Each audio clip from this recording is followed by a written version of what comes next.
première radio d'information en République démocratique du Congo.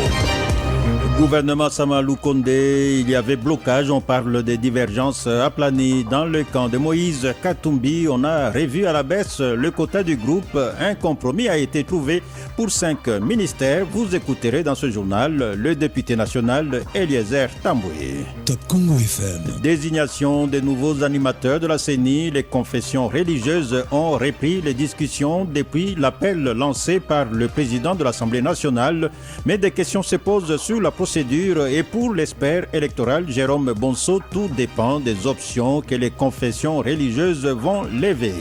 Top Congo FM. Arrestation du directeur de conformité à la banque BGFI Bank. Des soupçons de blanchiment pèsent sur le Gabonais Georges Meillet.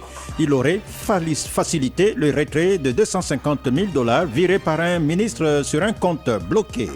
Top Congo FM. À suivre également dans ce journal des révélations sur l'insécurité autour du parc national de Virunga. 2 contractants de l'Union européenne sont mis en cause dans un rapport publié par une ONG congolaise après enquête entre 2015 et 2020. D'après le rapport, 2 Belges financeraient plusieurs sociétés et même des groupes armés à l'Est pour mener des opérations illicites. Voilà pour les sommaires.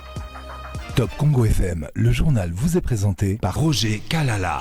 Merci d'avoir choisi Top Congo FM. Gouvernement d'Union sacrée, faut-il dire que les violences se sont accordées après la rencontre hier entre le président de la République et le Premier ministre. On parle désormais des divergences aplanies pour la formation du gouvernement.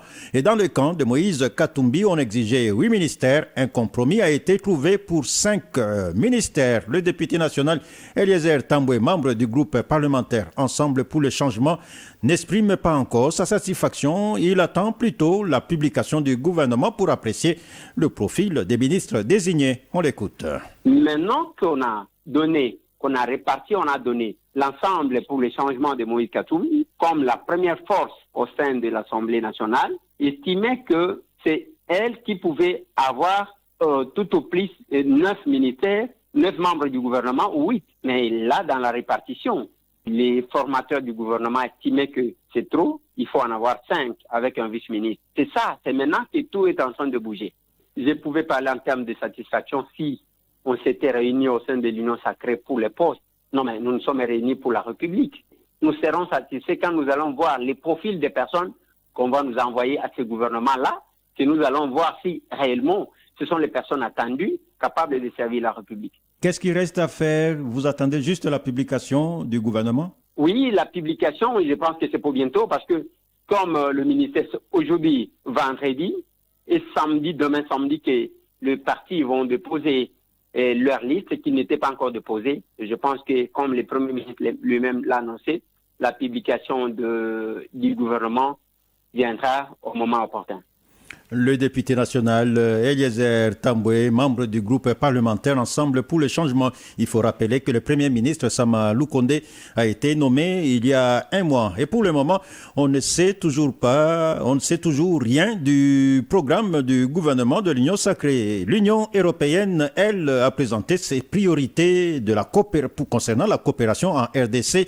Il a présenté donc ses priorités au nouveau Premier ministre, l'ambassadeur Jean-Marc Châtaignier l'a dit après échange avec Michel Sama Lukonde. Pour lui, c'était une occasion pour écouter les vues du formateur du gouvernement sur le programme à venir de l'Union européenne en RDC. Écoutez Jean-Marc Châtaignier, des propos recueillis par Rémi Molingati. C'était une visite de courtoisie que je lui rendais. C'était l'occasion pour moi de lui présenter les programmes et les priorités de la coopération européenne et de l'Union européenne en République démocratique du Congo, tous les programmes que nous faisons. Et c'était aussi pour moi un petit peu l'occasion d'écouter les priorités et ses attentes par rapport à l'Union européenne. Oui, c'est un soutien et une attente de l'Union européenne par rapport à son action, à la constitution de son nouveau gouvernement et à l'espoir que nous avons de pouvoir travailler efficacement ensemble pour appuyer la mise en place d'un programme de réforme par le gouvernement congolais. L'ambassadeur Jean-Marc Châtaignier au micro de Rémi Moulingati. Désignation des nouveaux animateurs de la CENI. Les confessions religieuses ont repris les discussions depuis l'appel lancé par le président de l'Assemblée nationale. C'était à l'ouverture de la session ordinaire de mars.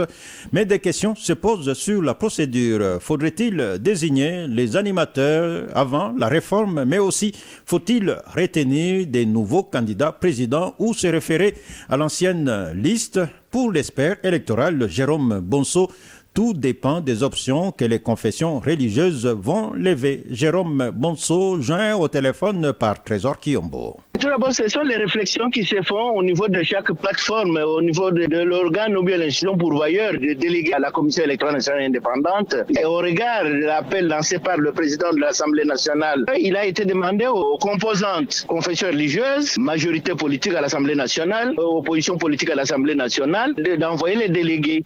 Maintenant, les gens ils sont en train de se réunir. Mais la grande question qui se pose, est-ce que c'est là où on va donner les délégués avant la réforme de la loi organique portant organisation au fonctionnement de la CENI? Est-ce que les réflexions que mènent en ce moment les confessions religieuses devraient leur pousser à revenir à la situation du départ, c'est-à-dire avec une vingtaine de candidats présidents? Tout dépendra des critériums. Donc, tout ce qu'on peut savoir est qu'ils ont déjà fait le travail de toilettage, d'élimination de certains candidats qui ne répondaient pas aux critères et ils s'étaient restés avec 6 candidats. Parmi les 6, c'est là où on avait éliminé un candidat, et puis Sar Malonda. Et c'est resté maintenant 4 candidats. Maintenant, l'option est élevée à leur niveau. Est-ce qu'ils vont lancer encore d'autres nouvelles candidatures ou bien ils vont statuer sur les candidats qui étaient restés en liste où on avait mis de côté. Et je crois que c'est dans ce sens-là, ça dépend de la façon dont ils vont apprécier.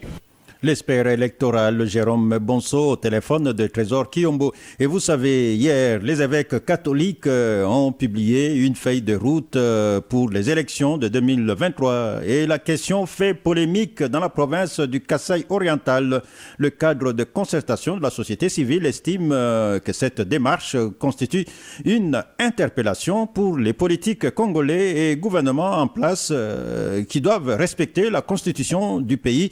Du côté UDPS, on indique que seule la CENI est l'organe institué pour le traitement de toute matière électorale et non la CENCO. Détail avec notre permanent Nicolas Kazadi. Pour les cadres des concertations de la société civile du Kasaï oriental, la démarche entreprise par la CENCO est tout simplement républicaine et démocratique car elle privilégie le respect de la Constitution. Abbé Pierre Kabamba est président du cadre des concertations. Les élections démocratiques ont des caractéristiques. Parmi les caractéristiques, c'est aussi la périodicité. Donc les élections démocratiques sont périodiques. Il a pris son pouvoir en 2019, en 2023, il a 5 ans.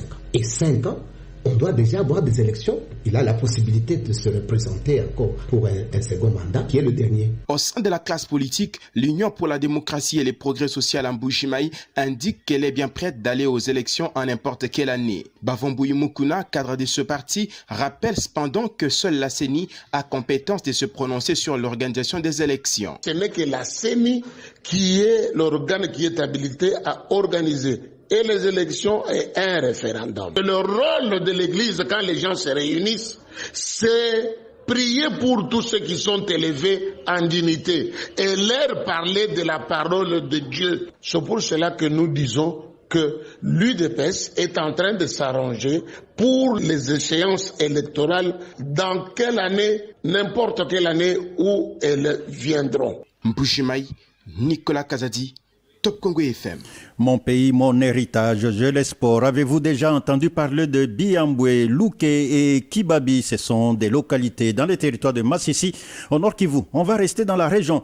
Activités scolaires paralysées en ville de Béni et plusieurs agglomérations en territoire de Béni. Activités paralysées sur appel des mouvements citoyens. C'est pour dénoncer la persistance des civils à Béni et à Irumu, en Ituri. Certaines autorités scolaires plaident pour l'élaboration d'un calendrier scolaire spécial pour le secteur de Rwenzori. Pour le moment, les routes sont barricadées et la police est déployée au niveau des différents points chauds pour éviter tout débordement. Erickson Louemboué.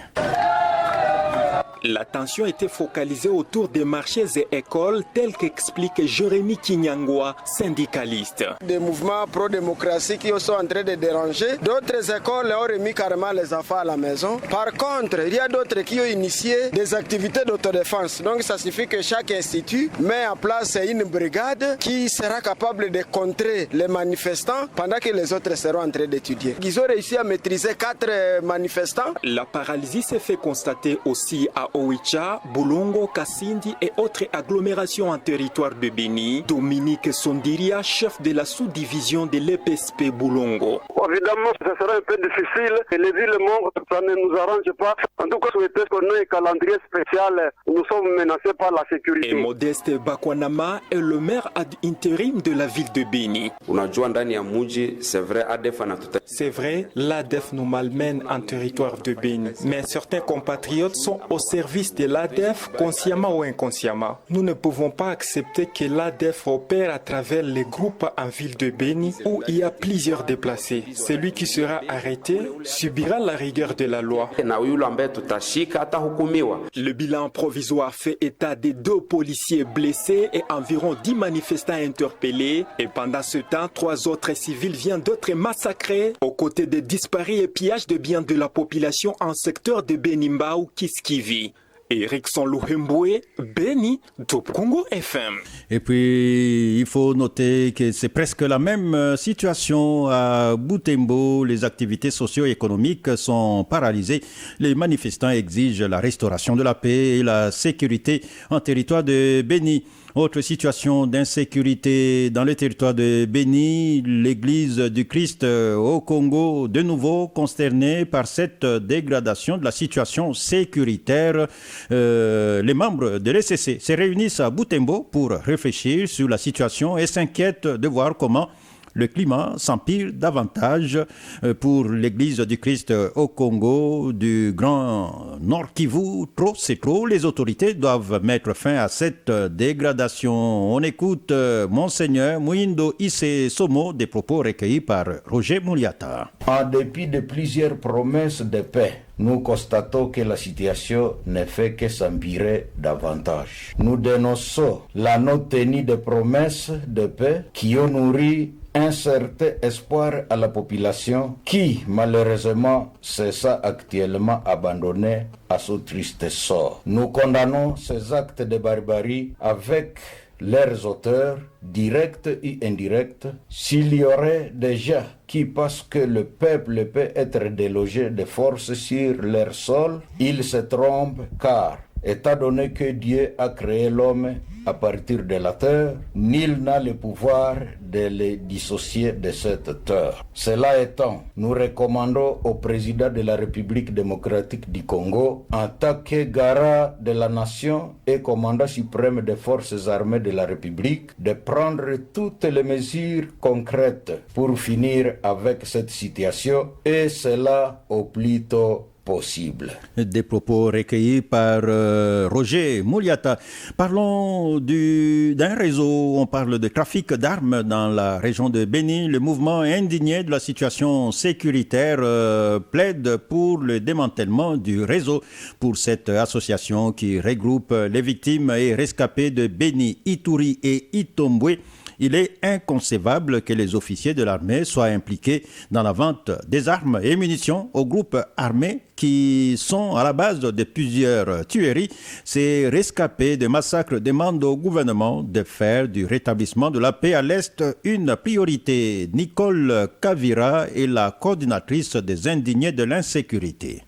Au regard de la gravité du dossier et de la persistance des tueries devenues quotidiennes à Béni Ituri, le mouvement des indignés recommande premièrement aux autorités congolaises de prioriser la question de l'insécurité à l'est du pays, plus particulièrement à Béni Ituri pour éviter la balkanisation de notre pays, de procéder urgemment aux réformes dans les secteurs de l'armée et des services de sécurité en vue d'assurer la défense et la sécurisation du territoire. Déclencher un contrôle systématique dans nos services de gestion de l'armée en vue d'aboutir aux enquêtes sur non seulement les trafics d'armes, mais aussi sur le détournement des fonds destinés destiné aux opérations militaires sur terrain. Deuxièmement, à la population congolaise de s'approprier des mécanismes pacifiques de sécurisation populaire afin de barrer la route à l'ennemi.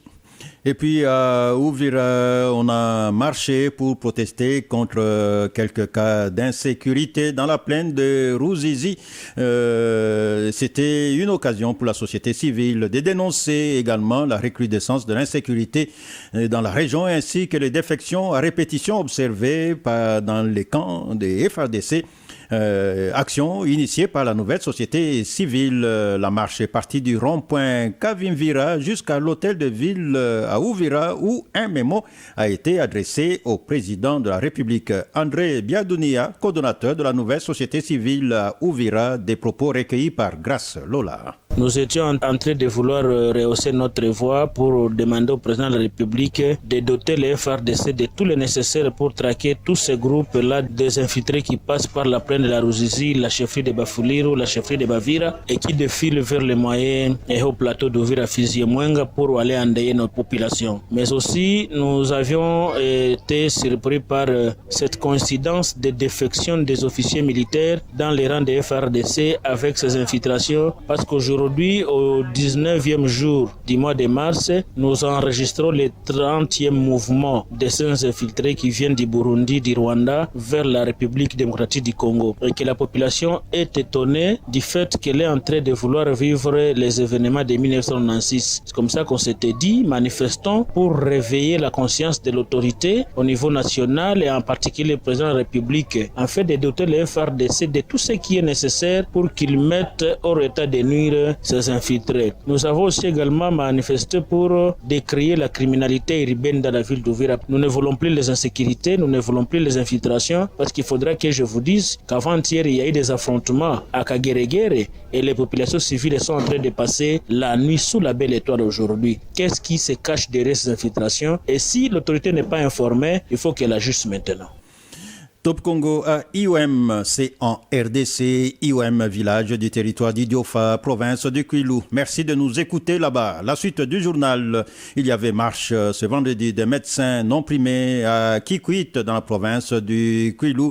Le collectif des médecins a donc manifesté. Il donc revendique la prise en compte de leurs revendications par le gouvernement, malgré les différentes résolutions prises avec les banques syndicales, alors que la situation des médecins s'empire durant cette période de coronavirus. Dans leur déclaration, ces médecins rappellent que la prime de risque professionnel est un droit qui impose respect à l'égard de l'État. Ils plaident pour l'implication personnelle du président de la République. Extrait de la déclaration lue par Héritier Kimbolo, des propos recueillis par Jonathan Messa. C'est avec grande désolation que les collectifs de médecins non primés de la province du Kwilu-Poul de Kikwit et ses environs éprouvent au gouvernement congolais suite à l'insensibilité que ces derniers ne cessent d'éprouver à notre égard, en dépit des différents ateliers et résolutions auxquels le gouvernement a pris part avec des délégués syndicaux. Ces collectifs s'indignent du non-respect des engagements pris par le gouvernement, même pendant cette période de Covid-19 où la vie de médecins est en péril. Il est fort étonnant de constater qu'à ce jour, le gouvernement ne cesse de multiplier des promesses stériles aux médecins et c'est même gouvernement qui place le médecin en première ligne quand il s'agit de la vaccination ou d'une pandémie. En effet, il s'est de rappeler que la prime des risques professionnels est un droit et ces droits imposent un certain respect et considération. En somme, les collectifs veulent l'implication personnelle de son Excellence Monsieur le Président de la République, chef de l'État, Félix Antoine Tshisekedi Tshilombo, garant du bon fonctionnement des institutions. Au cas contraire, les collectifs se donneraient le droit de projeter des actions de grande envergure, telles que séchage du service et hôpitaux sans médecins conformément à la loi. Des révélations sur l'insécurité autour du parc national de Virunga. 2 contractants de l'Union européenne sont mis en cause dans un rapport rendu public par l'ONG Impunité Zéro. Rapport d'enquête réalisé entre 2015 et 2020 intitulé La nébuleuse de Virunga. Son coordonnateur, Grace Tchunza, révèle que c'est deux Belges financeraient leurs plusieurs sociétés et même des groupes armés à l'Est pour mener des actions illicites dans cette partie du pays. Selon lui, cette situation est inacceptable. Il demande au président de la République de diligenter urgemment une enquête à ce sujet. On l'écoute. Nous avions recensé un certain nombre des entreprises satellites qui perçoivent le fonds de l'Union européenne et ces fonds-là sont diligentés dans les opérations illicite les opérations à la base de tout ce que nous sommes en train de déplorer à l'est de la République démocratique du Congo. En tête de ces entreprises, si vous pouvez noter les noms, d'un côté Emmanuel Demerode, nous avons de l'autre côté François Xavier, ce sont les deux personnalités belges qui sont à la tête de plusieurs entreprises d'origine européenne dont les sièges sociaux se trouvent dans leur pays, qui sont en train d'exécuter au quotidien le projet européen qui en est plusieurs fans. Nous fondons nos enquêtes sur le financement de l'Union européenne qui a été déboursé au développement du parc national de Virunga et ces individus-là récupèrent ces moyens à faire ça dans leurs entreprises et ils ont fait ce qu'ils veulent. Plusieurs millions ont été déboursés pour des projets phares dont aucun n'a été exécuté. La construction de barrages hydroélectriques et le projet de développement de la population riveraine. Nous demandons au président de la République qui voudrait bien le massacre cesse à l'Est, notamment Beni Butembo, d'engager un audit urgent sur toutes les entreprises en fait qui sont implantées à l'Est. Chercher à connaître les cahiers de charges. Et depuis lors, quelles sont les activités concrètes qu'ils sont en train d'exécuter. Et contacté, l'Union européenne n'a pas voulu réagir à ce rapport.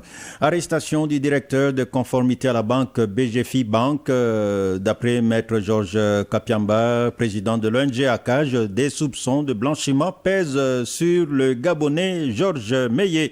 Il a été arrêté sur ordre du procureur depuis hier et mis au cachot de PGI Gombe pour avoir facilité le retrait de $250 000 de l'argent viré par un ministre sur un compte bloqué sur ordre de la CNRF. Georges Kapiamba au téléphone de Trésor Kiyombo. C'est le directeur de conformité, M. Meillet Georges, de nationalité gabonaise, qui se trouve aux arrêts depuis hier, ordonné par le procureur de la République près le tribunal de grande instance de Kinshasa-Gombe, à la suite d'un dossier qui l'implique dans une facilitation d'un acte qui a conduit à faire débiter un compte qui était bloqué sur ordre de la CNRF qui est la cellule nationale de renseignement financier, parce qu'il y a des soupçons sérieux sur l'origine de ces fonds. Et voilà que lui, au lieu d'obéir, d'obtempérer aux instructions de la CNRF, il s'est permis d'autoriser la sortie d'une partie qui est de l'ordre de $250 000 sur $800 000 qui sont censés être bloqués jusqu'à la fin de l'enquête de la CNRF. Concrètement, quels sont les soupçons qui pèsent sur lui ? Soupçons de blanchiment et de détournement des fonds publics, parce qu'il s'agit d'une somme d'argent qui serait virée sur autorisation des ministres. Maître Georges Kapiamba au téléphone de Trésor Kiyombo. Rebondissement dans l'affaire opposant le directeur général de l'hôpital du Cinquantenaire au docteur Huguette Ngombe Matande. Dans une déclaration rendue publique ce vendredi, le personnel du service des urgences et VIP de cet hôpital récuse toutes les accusations de leurs collègues qui, selon eux, tentent de dissimuler une négligence dans l'exercice de son travail. Détail avec Élisée Odia. À en croire ces personnels de l'hôpital du Cinquantenaire, signataires de cette déclaration, l'incident est intervenu le 4 mars dernier, alors que tous étaient mobilisés sur un cas aux urgences. En effet, pendant que l'équipe des urgences et de pédiatrie s'attelait à stabiliser un nourrisson, le docteur Huguette Ngombe Matande s'était mis à l'écart avec toute inconscience et désinvolture, concentré sur son téléphone, peut-on lire dans cette déclaration. Le directeur général présent aux urgences, s'étant indigné du comportement irresponsable du docteur Ngombe, lui a confisqué son téléphone et lui a demandé de quitter les lieux, expliquent ses agents du Cinquantenaire. Et de poursuivre que le lendemain, soit le 5 mars, le docteur Ngombe Matande a suivi le directeur général jusqu'en chambre VIP où était interné en observation le nourrisson, reçu la veille pour récupérer son téléphone en tentant de le brutaliser. Les signataires de cette déclaration, dont le médecin directeur de cet établissement hospitalier, mais également des docteurs et infirmiers, invite l'autorité saisie par le docteur Ngom de ne pas tenir compte des accusations de cette dernière qu'il qualifie de fausses allégations, lesquelles, selon eux, ont pour but de dissimuler ces erreurs. Aussi, ils estiment qu'une punition appropriée selon la loi devrait être infligée aux professionnels de santé qui agissent comme Huguette Ngom. Pour rappel, le directeur général de l'hôpital du Cinquantenaire est placé sous mandat d'arrêt préventif depuis le jeudi 18 mars. Il est reproché au docteur Hazab Rahman d'avoir violenté le docteur Huguette Ngom et d'avoir confisqué son téléphone pendant plus ou moins 2 semaines.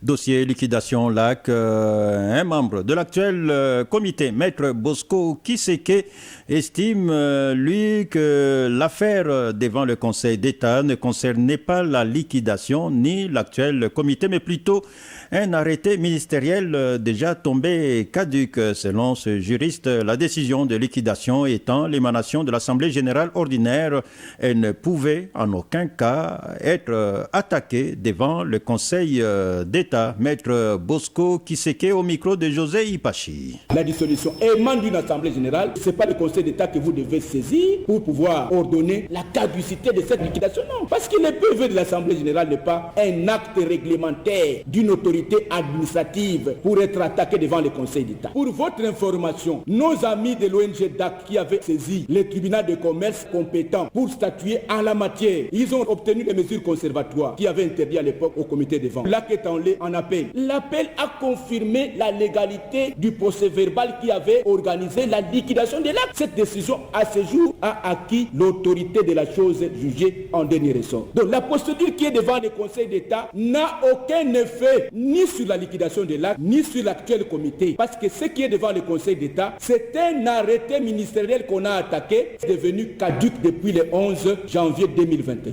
Aucun effet de la décision du Conseil d'État sur le processus de la liquidation de l'acte et sur la mission de l'actuel comité de liquidation qui est en place. Je vous ai expliqué. L'actuel comité est l'émanation, non pas de l'arrêté qui a été attaqué, mais d'une assemblée générale qui s'est tenue. Aujourd'hui, s'il faut venir notifier les actes du Conseil d'État ici, on ne le reçoit pas, parce que le comité là n'est plus là. La gestion de la redevance minière dans quelques entités territoriales décentralisées dans le Haut-Katanga divise plusieurs associations de la société civile. Appellent le gouverneur de la province à ne pas s'ingérer dans ce dossier. On parle de 3 entités territoriales décentralisées qui sont concernées. Il s'agit de la commune de Panda dans la ville de Likasi, de la commune rurale de Kambové ainsi que de la chefferie de Bassanga. Maître Shadrach Moukad, coordonnateur de Kasmia Asbel, plaide pour que le procureur près la Cour de cassation ouvre une information judiciaire contre Jacques Kiaboula pour soupçon de détournement de fonds de la redevance minière. Il est au téléphone de Timothée Prince Odia. Il a été constaté lors de notre enquête qu'il y a des entreprises qui sont localisées dans les juridictions des ETD, mais toutes les entreprises ne donnent pas les redevances à ces entités territoriales décentralisées. Il est question de la commune de Panda. La province a décidé de ne plus encore verser la redevance minière dans la commune de Panda, que cette redevance soit versée dans un autre compte dont l'autorité provinciale a le pouvoir de contracter le marché et d'envoyer les entreprises qui doivent exécuter le terrain. Nous disons non, c'est illégal. Il est question également de la commune de Kambové. Quant à la chefferie de Bassanga, c'est une chefferie qui compte plus de 19 entreprises localisées sur son sol. Mais de ces 19 ne payent pas. La chefferie ne reçoit que 4 entreprises qui versent les redevances. Mais les 15 autres entreprises qui restent, où versent-elles les redevances minières? Nous avons demandé au gouverneur de province du Haut-Katanga de cesser de s'ingérer dans les redevances minières qui reviennent aux entités territoriales décentralisées. Et aussi, nous demandons que le procureur près la Cour de cassation, s'il peut ouvrir une information judiciaire. Voilà, et du côté cabinet gouverneur du Haut-Katanga, on rejette en bloc ces accusations. Selon Jean Petit-Moukena, directeur de cabinet, le gouverneur du Haut-Katanga ne gère pas la redevance minière. Pour lui, il y a incohérence dans la déclaration de Kasma Asbel. Jean Petit-Moukena au téléphone de Timothée Prince Odia. Ce sont des allégations gratuites. Le gouverneur de province ne gère pas la redevance minière. La redevance est versée dans le compte des entités territoriales décentralisées. Pour le cas d'espèce, c'est versé sur le compte ouvert communiqué par les sociétés minières qui œuvrent à Cambové par la chefferie de Cambove qui fait office de la commune de Cambove qui n'a encore pas de structure jusqu'à aujourd'hui. Ensuite, le communiqué de CPL dit clairement qu'il y aurait 13 sociétés minières à Cambove alors que la division de mines et les cadastres miniers nous ont communiqué depuis toujours 4 sociétés, mais il y a un moment, il y a 2 sociétés qui sont portées à une régularisation pour que le nombre soit porté à 6. Et donc le gouverneur de province n'a aucune latitude, aucune possibilité de pouvoir détourner la redevance minière. En décembre dernier, l'Itié est venu dans la province du Haut-Katanga et je me rappelle avoir présidé cette réunion en présence du coordonnateur national de l'Itié qui est descendu avec ses services dans toutes les entités territoriales décentralisées pour demander justement le rapport et les 2 communes qu'on cite ont posé leurs documents. Des propos recueillis par Timothée Prince Odia. Mon pays, mon héritage, je l'explore. Avez-vous déjà entendu parler de Bikenge? C'est une localité aurifère dans le territoire de Kasongo, province du Maniema. La suite du journal. Les travailleurs de la terre veulent être valorisés. Les agriculteurs congolais jugent que l'État congolais s'intéresse peu à leur secteur. Réunis au sein de l'UNAGRICO, Union des agriculteurs, éleveurs et pêcheurs du Congo, ils ont déposé un mémo hier jeudi auprès du Premier ministre pour l'amélioration de leurs conditions de travail. D'après le président de ce syndicat, si les agriculteurs sont recensés, on peut espérer le décollage du secteur agricole au pays.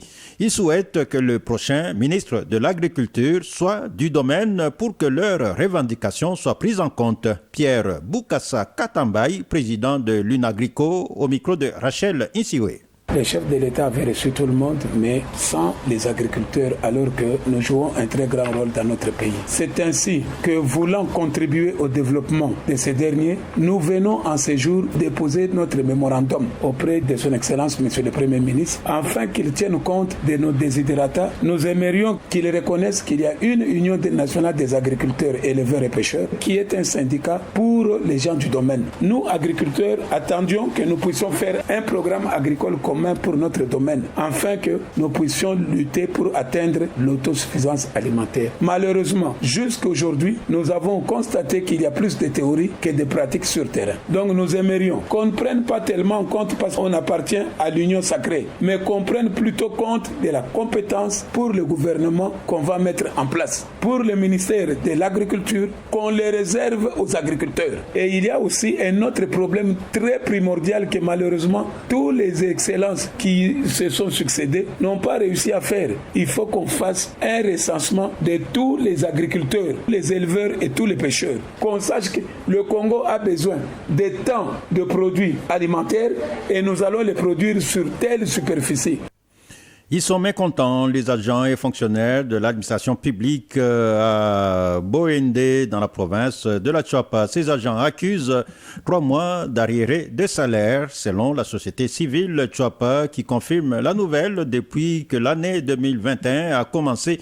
Les agents et fonctionnaires de l'administration publique de Tchouapa n'ont jamais été payés. Gérard Iloko, le président représentant des associations locales, dit ne pas comprendre à quel niveau le salaire est bloqué. Il a été joint au téléphone par Cécile Ngomba. Il y a de cela 3 mois, les agents et fonctionnaires de l'État ne sont pas payés. On a tenté par toutes les démarches possibles au niveau des banques qui payent. Depuis le mois de janvier jusqu'à aujourd'hui, il n'y a pas suite. Mais on a légué la paye à la banque africaine de First Bank. Jusque-là, cette banque aussi ne se prononce pas. Il y a peut-être 1 mois qu'elle aurait déjà encaissé dans ce guichet, mais jusque-là, aucun personnel n'a touché son salaire. Et c'est la misère vraiment qui bat son plein ici. Le président de l'intersyndicale qui a fait beaucoup de démarches, contacté Kinshasa tout comme un Boinde sur place ici au niveau de la Tchouapa. Il n'y a que des tractations qui se font pour que le personnel soit payé. Mais jusque-là, nous ne comprenons pas à quel niveau cette paye est bloquée,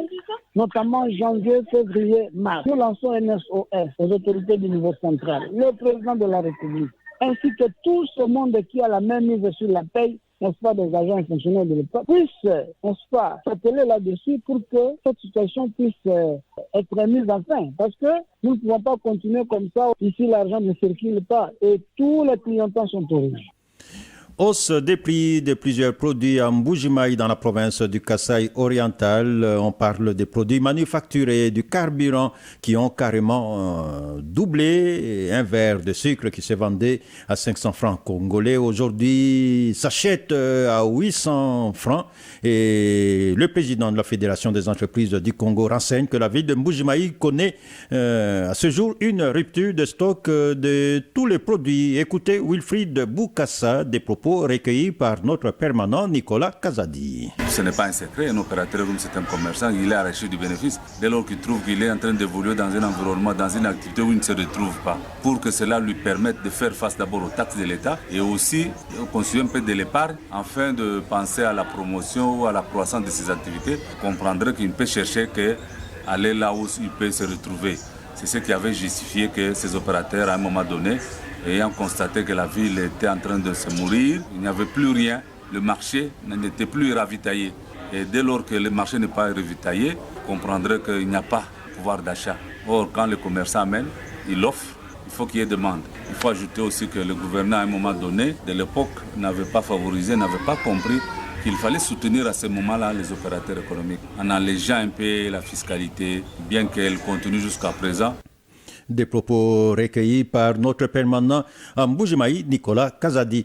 L'attitude de la femme congolaise face à une société ralentie par l'avènement de la crise sanitaire, la Covid-19. Ce thème sera au centre de discussion dans une conférence sur la femme qui sera organisée ce samedi à Kinshasa, à Limete. C'est à l'initiative du mouvement Bansomi, attendez les affranchis, qui organise cette activité en marche de la célébration du mois de la femme. Huguette Manaï, secrétaire nationale chargée du genre de l'UDPS et membre de cette organisation, invite toutes les femmes à participer à ces échanges. Huguette Manaï au téléphone de Osé Mandanza. On a organisé une conférence sur la femme congolaise, c'est-à-dire ce que cette femme congolaise peut jouer comme rôle en cette période marquée par la crise sanitaire causée par la Covid-19. Plus concrètement, nous voulons mener une cogitation à travers de panels animés par des femmes autour de quelques thématiques qui mettent en exergue le savoir-faire de la femme congolaise, justement pour faire voir à quel point la femme congolaise peut être une actrice du développement de notre pays. La conférence aura lieu ce samedi 20 mars à partir de 13h dans la salle de l'UNPP à la 11e rue Limete industrielle. Nous avons invité des modèles de femmes ayant émergé. Il y aura de partage d'expériences et des témoignages. L'activité commence à 13h. Le samedi 20 mars 2021, c'est toutes les femmes qui sont invitées. De toutes les couches, toutes les mamans maraîchères, le femmes de bureau, des docteurs. Donc, c'est tout le monde qui est invité. Des propos recueillis par Osé Mandanza. Il faut être en forme et entretenir son corps physique. Voilà, il faut le faire parfois avec quelques exercices à la maison. C'est possible de le faire avec un coach, une femme. On va découvrir Ita Kimbolo qui exerce dans le domaine de sport. Elle est coach sportif et spécialiste de fitness, bien-être. Myriam Boketchou l'a rencontré. Souvent considéré comme un métier des hommes, le fitness est pourtant une passion pour Ita Kimbolo, coach en fitness que nous avons rencontré sur l'avenue Colonel Tchachi dans la commune de La Gombe pendant l'exercice de son métier. Je suis Ita Kimbolo, coach fitness bien-être. Avec une expérience de 5 ans, les coachs Ita Kimbolo encadrent non seulement les femmes, mais les hommes aussi. Elle nous parle ici des hauts et les bas de son métier et surtout de sa carrière en tant que femme. Ça a été très dur pour moi de m'imposer en tant que coach. C'est dur d'être une femme dans ces domaines.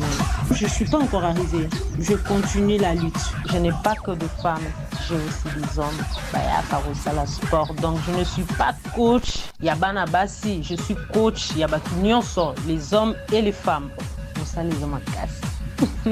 Mois de mars. Pour moi, c'est le mois où la femme doit faire le bilan sur la situation de femme. C'est le mois qui met en avant la lutte pour les droits de la femme et notamment pour la réduction des inégalités par rapport aux hommes. Le métier de coach sportif ou également appelé préparateur physique est de plus en plus médiatisé et de mieux en mieux valorisé car en plein 21e siècle, les personnes qui se sentent inconfortables dans leur peau en rapport avec leur prise de poids, volume au niveau du bas-ventre, poignée d'amour ou autres imperfections physiques font de plus en plus appel à une aide extérieure pour faire attention à leur santé et à leur situation physique. Reportage Myriam Bokechu. Il y a danger tout près de la route nationale numéro 1, route menacée par une érosion au niveau de Mitendi dans la commune de Mongafula. Selon la force routière congolaise, si rien n'est fait dans l'urgence, le trafic entre Kinshasa et Matadi risque d'être perturbé. Déjà aujourd'hui, avec la circulation est difficile avec le rétrécissement de la route. Les riverains, eux, indiquent que cette tête d'érosion a déjà emporté quelques habitations, des hangars après la pluie qui s'est abattue dernièrement. Suivez tour à tour Jacques Chibanda, secrétaire général adjoint de Fork et un habitant de Mitendi.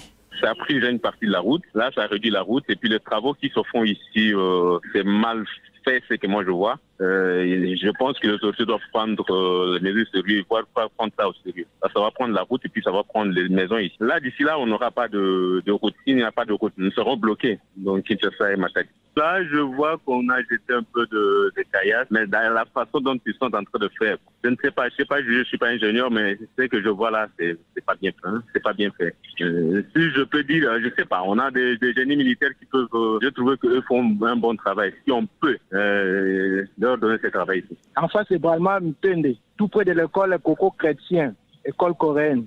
La pluie qui s'était tombée la nuit, vraiment, il y a catastrophe. Érosion, presque la route tout près de se casser. Presque à 2 mètres, 3 mètres, les maisons seront touchées. Voilà, c'était donc un habitant de Mitendi, mais également le secrétaire général adjoint de Fork, Jacques Chibanda. On ne peut plus parler des forêts à travers le monde sans la RDC. Le pays a pris l'engagement de restaurer 8 millions d'hectares d'ici 2030. C'est le ministre de l'Environnement qui l'a rappelé vendredi à Kinshasa au cours d'une visioconférence organisée par la FAO. C'est en prévision de la Journée internationale des forêts qui sera célébrée ce dimanche. L'objectif est d'échanger sur la protection des forêts. Des ministres de l'Afrique y ont pris part, dont celui de l'Environnement de la RDC et de la Mauritanie. Le ministre de l'Environnement, le ministre congolais Claude Nyamugabo, a déclaré que la RDC a droit de recevoir la compensation financière tout en protégeant la planète. On l'écoute. À cette conférence donc prennent part les représentants de tous les continents et 2 ministres africains ont été appelés à intervenir. La République démocratique du Congo d'abord parce que nous sommes le 2e poumon du monde et les efforts que nous fournissons dans ce secteur font de nous un pilier important pour la protection de la planète. Je voudrais saluer donc les efforts qui sont fournis, les efforts qui font que la diplomatie environnementale aujourd'hui est en train de payer et c'est le cas aujourd'hui. Nous voulons saluer les efforts fournis par le président de la République dans le cadre de cette diplomatie environnementale et souligner surtout la compensation financière qui revient à la République démocratique du Congo. Nous voulons continuer à conserver et à protéger nos forêts, mais nous voulons également lutter contre la pauvreté. Il est donc un droit pour la République démocratique du Congo de recevoir cette compensation pour les efforts qu'elle fournit pour protéger la planète. Nous ne pouvons pas protéger la planète Terre pour rien et nous allons continuer à exiger cette compensation à laquelle nous avons droit. Elle est de l'ordre de 21 milliards. Vous comprenez que si nous avons cette compensation, notre budget sera regardé et nous lutterons efficacement contre la pauvreté en République démocratique du Congo. Le ministre de l'Environnement, Claude Nyamugabo, mon pays, mon héritage, je l'explore. Kolonfuma, c'est bien en RDC. Kolonfuma, c'est un village dans le territoire de Mbanzangungu, dans la province du Congo central. On parle musique, mais également poésie. La musique et la poésie pour mettre en lumière le parcours remarquable de la femme dans la valorisation de ses droits. C'est de cette manière que l'ambassade des États-Unis a choisi de rendre hommage à la femme durant ce mois de mars. Après 2 semaines de travail en atelier virtuel, 20 artistes congolais et 3 Américains ont réussi à mettre dans une chanson les aspirations de la femme congolaise et les défis qui lui restent à relever. La présentation de cette production artistique a eu lieu hier jeudi à la résidence de l'ambassadeur américain en RDC, Mike Hammer, une cérémonie organisée également en marge de la célébration de la Journée internationale de la poésie. Témoin de l'événement, Myriam Iraghi. Liberté d'expression, égalité, compréhension, promotion de la paix, autant des messages forts que la musique et la poésie à elles seules sont capables de véhiculer en brisant les frontières. Voilà qui explique ce choix de l'ambassade des USA en ce mois de la femme, comme l'explique ici Mike Hammer, ambassadeur des États-Unis en RDC. En effet, la musique est utile pour dénoncer les injustices, parler aux personnes privées de leurs droits et lutter pour le changement. Et ces messages forts, les poètes qui se sont succédés sur le podium les ont bien exprimés. Pour que plus jamais ton nom ne soit omis des pages de l'histoire. Pour que ton dévouement soit couronné de gloire. Pour que plus jamais on enterre ton courage.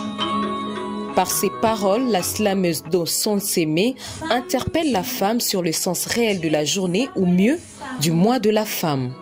Si une journée t'est dédiée, plus encore un mois entier t'est consacré, ce n'est pas pour arborer le panier, ce n'est pas pour apprécier du champagne, c'est pour que tu prennes le temps de considérer le chemin qu'il te reste à parcourir, les montagnes qu'il te reste à gravir, les limites qu'il te reste à franchir. Un moment très émouvant pour les invités. Reportage Myriam Iraghi. La Régie des eaux, direction provinciale de Kinshasa, vient de lancer la campagne de recouvrement forcé dans la ville de Kinshasa. Campagne lancée mardi 16 mars. Objectif, garantir l'exploitation. La Régie des eaux demande à tous ses abonnés en retard de paiement d'honorer leur facture de consommation d'eau, car ce recouvrement forcé ne consistera pas seulement à la coupure d'eau, mais aussi au déterrement de tous les tuyaux jusqu'à l'appurement de ses créanciers. Le directeur provincial de la Régie des eaux Kinshasa, Jean Bosco Mwaka, indique que la Régie des eaux va utiliser tous les moyens que l'État congolais met à sa disposition pour rentrer dans ses droits. Top Congo FM 88.4, première radio d'information en République démocratique du Congo. Gouvernement Samalou Kondé, on parle des divergences aplanies pour la publication du gouvernement. Dans le camp de Moïse Katumbi, on a revu à la baisse le quota du groupe. Un compromis a été trouvé pour 5 ministères. Le député national Eliezer Tamboué attend la publication du gouvernement pour apprécier le profil des ministres, les ministres désignés. Top Congo FM. Désignation des nouveaux animateurs de la CENI, les confessions religieuses ont repris les discussions depuis l'appel lancé par le président de l'Assemblée nationale. Mais des questions se posent pour la procédure pour l'expert électoral Jérôme Bonso. Tout dépend des options que les confessions religieuses vont lever. Top Congo FM. Arrestation du directeur de conformité à la banque BGFI Bank. Des soupçons de blanchiment pèsent sur le Gabonais Georges Meillet. Il aurait facilité le retrait de $250,000 virés par un ministre sur un compte bloqué. Top Congo FM. Voilà, je dois vous dire que Peggy Wabeno, Cécile Ngomba, Myriam Iraghi vous ont servi avec un grand cœur. Trésor Kiyombo, Ose Manzanza et Myriam Bokechu vous ont donné des infos libres et plurielles. Journal réalisé sous la coordination de Mamichela. On avait également Alain Bongo Pascal du côté technique, et pour les images en direct sur YouTube, Didi Binsika, Théo Lusakweno, Dani Zayobi et Patrick Mungongo. On tire les rideaux, l'actualité est en continu sur Top Congo FM. Bonne suite des programmes. 5 éditions, 18 bulletins d'information. Top Congo FM 88.4, première radio d'information en République démocratique du Congo. Une rédaction en contact permanent avec ses auditeurs. 080 812 812.